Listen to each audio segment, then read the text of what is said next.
folks, Professor Thomas here, Christy Thomas, for Intro to Interpersonal Communications.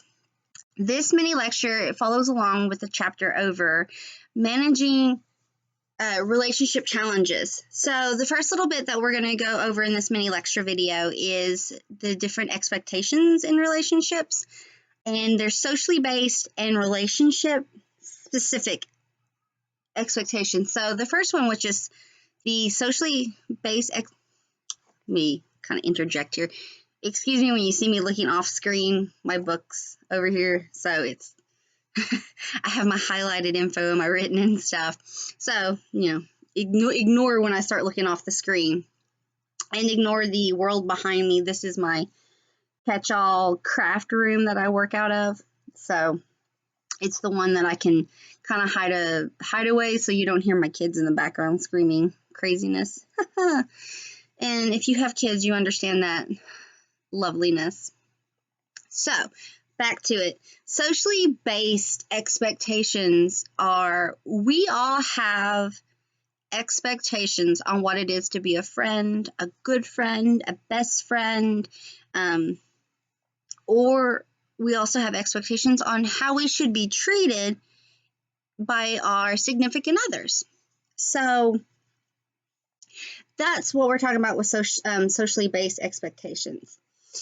Violations of what we perceive of friendship or romantic relationships, when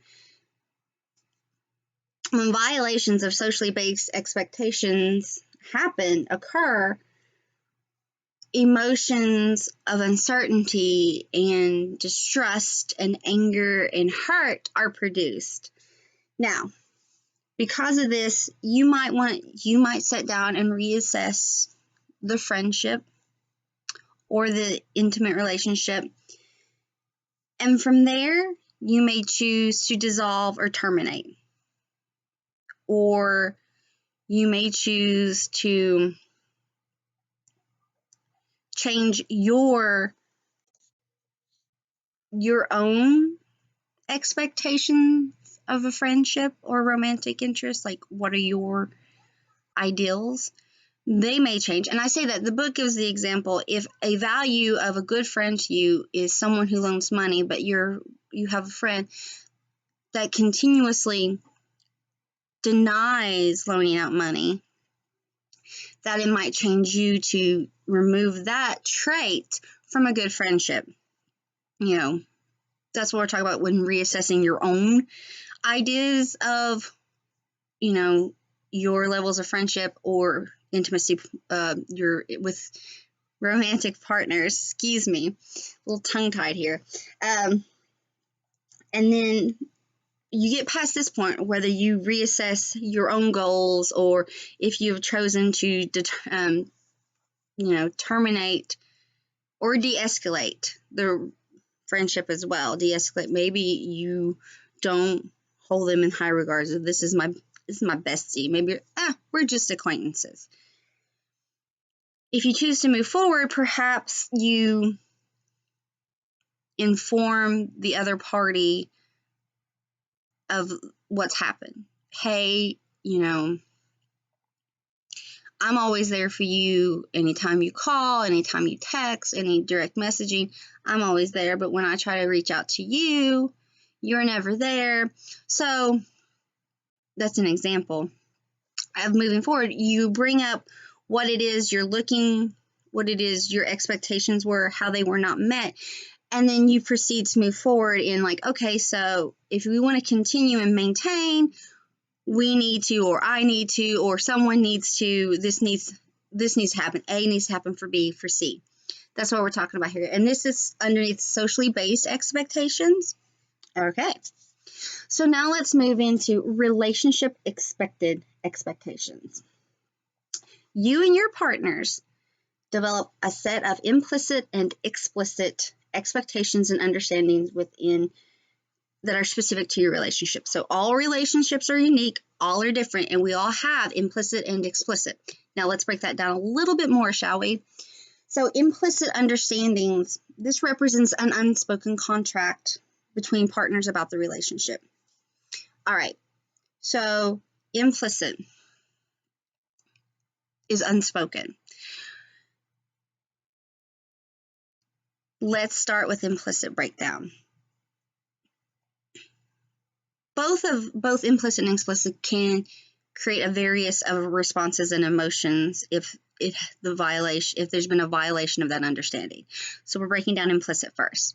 Say you have a secret or a story or some gossip that you tell your friend, your bestie, in hopes, to you wouldn't share information that they shared with you. So you automatically assume that they won't either.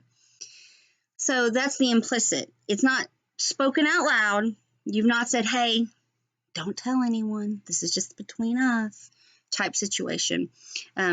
This friendship, or maybe it's in a romantic relationship. You're sharing information with someone that you think should be kept between you two interdependent parties. Implicitly, violating that implicit expectation would be you share something over the weekend with someone, and then by Monday you return to school and everybody knows. Or all of a sudden people start sending you text messages or direct messages or comments. Oh, hey, what's up? I heard. So your information that you thought was shared between you and the other interdependent party is no longer valid. It's no longer implicit. The violation has occurred and the feelings has been hurt. Hold on one second. I got to pause it. Okay, now back to explicit. Explicit is they are stated compacts and agreements. That would be saying, hey, I have something to tell you. I don't want you to share it with anyone. You tell someone and then boom, everybody knows. That is a breaking of explicit because you specifically told them not to tell. Think of it, perhaps you're seeing someone and all of a sudden you find out, you've heard, you've seen, been told, been shown photos of yours, whom you're in a relationship with, is on a date with someone other than you. There falls implicit and explicit. You could have had explicit of saying, we are just us.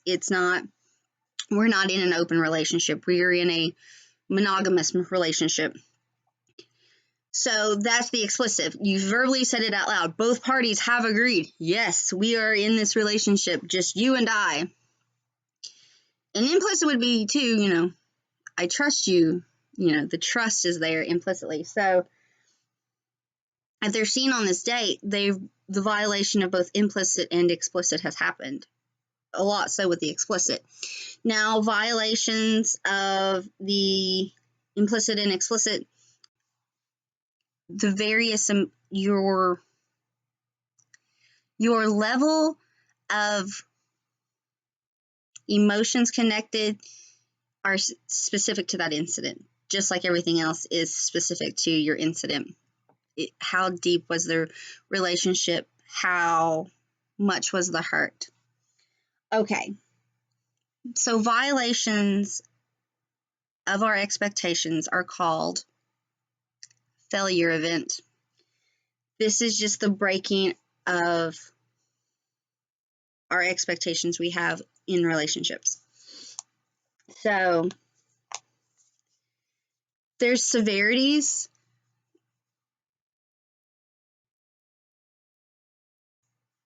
Like I said before, these are kind of specific to a situation.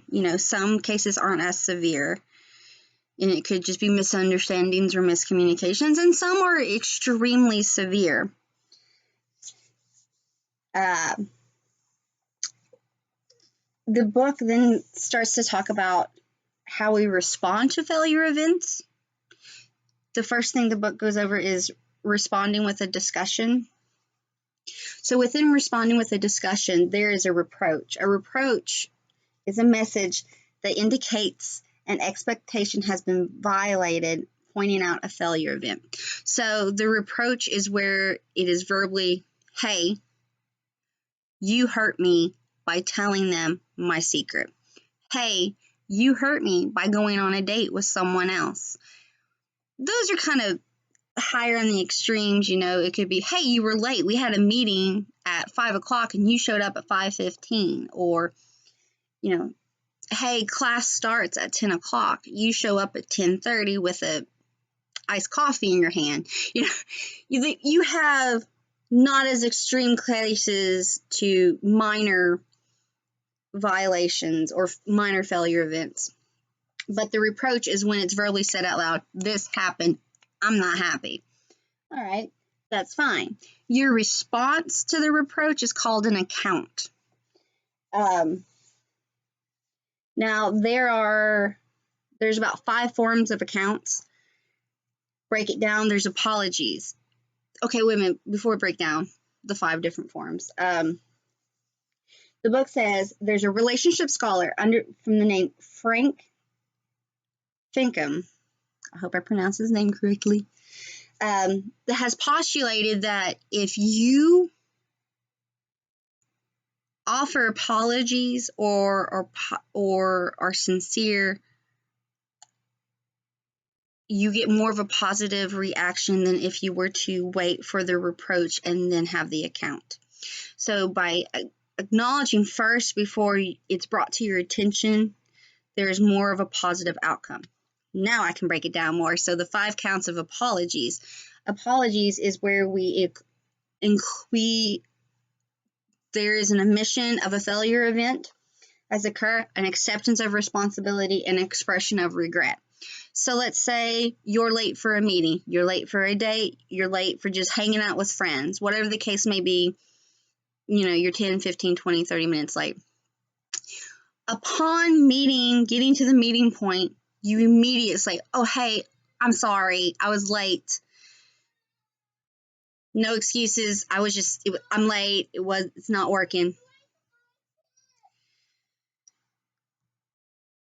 Sorry, I've had to pause a couple times. My children keep screaming at the door. Anywho, so we talked about apologies. The next is excuses. This is where there's been an admittance of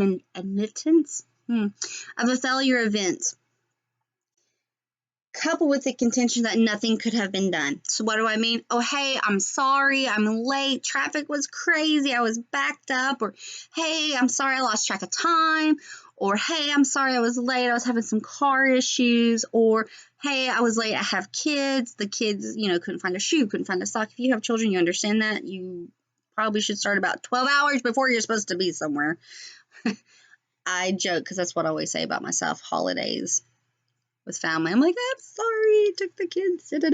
Anywho, that's excuses. So apologies is there's admittance of a failure of event, and you offer your apology, and there's regret. Excuses, there's admittance of failure of event, but you offering justifications that nothing could be done. The third it talks about is justifications. This involves accepting responsibility for the event, but redefining the event not as a failure. So the book gives the example, hey, I know I'm late. My roommate came home, was saddened over a friend's death, so I stayed home to console them. Okay, that's justification. I'm sorry I was late. This is why. It's not excuses, it's a justification. Excuses is saying, oh, hey, traffic was late, or, I overslept, I lost track of time, whatever the case may be. Then there's denials, and denials are the failure of event or the failure event never even took place. Like, I'm not late. We never specified a time. So, that's what we're talking about here. And then the last one is absence of an account or silence. This is where you blatantly ignore the reproach. They've come to you. They said, hey, you were late. You don't even respond. That's what we're talking about there. So those are your levels. Apologies, excuses, and justifications. You're acknowledging the failure event. Apologies is you get to them before they can get to a reproach and saying, hey, yo, you're late. Apologies show the regret. Excuses kind of fall under that too, but you're giving the reason why you're late. And so is justifications. When you get to denials, it's straightforward. You're denying it. It never happened. I wasn't late. You're late. And then there's the completely ignore it, and there's an absence there, or silence, if you would. I'm a little tongue-tied today, it seems like. After we respond, then there's responding with forgiveness. Responding with forgiveness is the failure event or the interpersonal transition was defined by the respondents. It's been acknowledged. And forgiveness is when you are accepting the event, you're moving on, coming to terms, getting over it, letting go of negative feelings and grudges, and continuing forth with the relationship. So they break it down. There's 7 steps to achieving forgiveness. There's confronting the transgression. Both parties are made aware. Managing the emotion. Emotions must be acknowledged by both sides. Engage in sense making. This is where both partners need to empathize and sympathize and understand what's going on. Ideally, the one that's been hurt will be able to express their emotions, and the transgressor, will also be able to express their side, their point of view. This is where we seek forgiveness. The transgressor is looking for forgiveness from the wounded or the hurt. And then this one, the next step, which is step 5, is granting forgiveness. This is where it can be immediate or conditional. What do I mean by conditional is that, I forgive you, but that needs to be changed. That's conditional. But by granting forgiveness, the wounded is showing mercy to the transgressor. Number 6 is negotiating values and roles. This is where both partners need to clarify, negotiate, and renew commitment to the rules of to the expectations of the relationship. This is where it's like, okay, so this is where we stand now. And you clarify, okay, from this point on, if this is what it means to be a friend, then I'll be more open to that. The last step in the forgiveness world is transition, monitor, maintain, or renegotiate. Time is needed to reestablish trust while readjusting to the pre-transgression state. What does this mean here? Expectations will change, and it takes time to reestablish expectations, or to rework the expectations within your relationship with another. That's all we're talking about here. So, real quick, after all that, the last they talk about is responding with retaliation, and that's pretty straightforward. It's an attempt to hurt your partner. You got hurt and you want to hurt them. So you respond with retaliation, Think of the extreme cases where someone got cheated on and it caused a fight, like a physical fight, or someone's car got keyed. Like, I'm talking, these are kind of like extreme cases. House was set on fire. I don't know if any of you are familiar with the band TLC, but Lisa Left Eye Lopez was in trouble because she got mad at her man.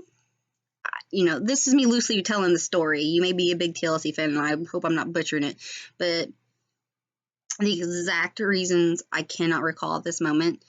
But she burned a bunch of his tennis shoes in a bathtub, and the house caught on fire. So that's an extreme. That's what we're talking about. That was retaliation. Clothes being thrown out of houses, or taking off rings, and all of these resemble more of a romantic. But you could have a friend that hurt you. Maybe you want to get back at your friend. Maybe they talked to somebody that you liked, so you're going to show them who's boss by talking to someone that they like, or whatever the case may be. That's all for this mini clip. I know that's a lot of information jam-packed into this mini lecture, but what we talked about was the two different expectations, which are social and relationship specific expectations. And then what we also talked about within these expectations are, hello, the evolution, if you would, of the failure event and the steps taken within the failure event that bring it to light, has it come to a head, and then the forgiveness stages. So that's all for this mini lecture. I hope you all have a wonderful week, day. Thank you to all those on the forefront of this pandemic. Thank you to all the medical, the first responders, all those on the front line, all the workers that are working the crazy hours in packaging plants, in grocery stores, just all the essentials. Thank you so much. Appreciate everything you're doing to help try to flatten this curve. Thank you.